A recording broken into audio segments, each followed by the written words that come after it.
సీట్లు సర్దుబాటు జరిగినప్పుడు చాలా కష్టంగా ఉంటుంది వాళ్ళతోటి కూడా.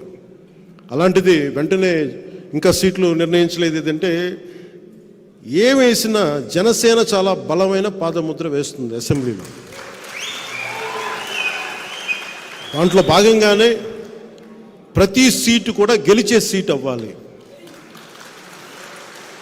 ఎంతని కాదు ఎన్నని కాదు, గెలిచేది ప్రతిదీ కూడా తక్కువలో తక్కువ 98% స్ట్రైకింగ్ రేట్ ఉండాలి. దాంట్లో దిశగా కసరత్తు చేస్తూ ఉన్నాం. అందుకని మీ అందరి ఆశీస్సులు కావాలి, మీ అందరి అభిమానం కావాలి, మీ అందరి పార్టిసిపేషన్ కావాలి. దీంట్లో మేమందరం ఉండి రాష్ట్రాన్ని రక్షించుకుందాం. జగన్ అనే ఒక దుర్మార్గపు పాలన నుంచి రాష్ట్రాన్ని సంరక్షించుకోకపోతే ఎన్నికల్లో ఇంకా మనం ఊహించలేము. 5 సంవత్సరాల్లో ఇంత దౌర్భాగ్యపు స్థితికి వెళ్ళిపోయినప్పుడు ఇంకొకసారి వస్తే ఏం జరుగుతుందో మీరు అందరూ ఆలోచించండి. నేను కోరుకుంటుంది కూడా ఈ ఎన్నికలకి బలంగా సమిష్టిగా అందరూ నిలబడకపోతే, కులాలకు అతీతంగా మనం నిలబడకపోతే ఇంకొకసారి ఏరి కోరి దుర్మార్గ పాలన తెచ్చుకోవాల్సి వస్తుంది.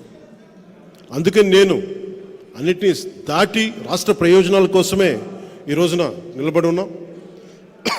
ఆ దిశగానే ఎలాంటి నాయకులు వచ్చినా కానీ అందరిని ఒకటే కోరుకుంటాం, ఈ ఎన్నికలకి మద్దతుగా నిలబడండి, కలిసి ప్రయాణం చేద్దాం. భవిష్యత్తులో అందరం కలిసి రాష్ట్రాన్ని నిర్మించుకుందాం. దీంట్లో భాగంగా పడ్డ ప్రతి కష్టానికి గుర్తింపు వచ్చేలాగా, అందరికీ పదవులు వచ్చేలాగా, అది చిన్నపాటి ఒక వార్డు మెంబర్ స్థాయి నుంచి రాజ్యసభ దాకా అందరికీ దాన్ని దృష్టిలో పెట్టుకొని దాన్ని ముందుకు తీసుకెళ్తాం. ఎవరిని మర్చిపోం, ఎవరిని వదలం. అందుకని దీన్ని దృష్టిలో పెట్టుకుని అందరూ మీ ఆశీస్సులు కావాలి మనస్ఫూర్తిగా కోరుకుంటూ, ఈ అరుదైన అవకాశాన్ని ఇచ్చిన మీ అందరితో ఇంటరాక్ట్ అరుదైన అవకాశాన్ని ఇచ్చిన అందరికీ కూడా,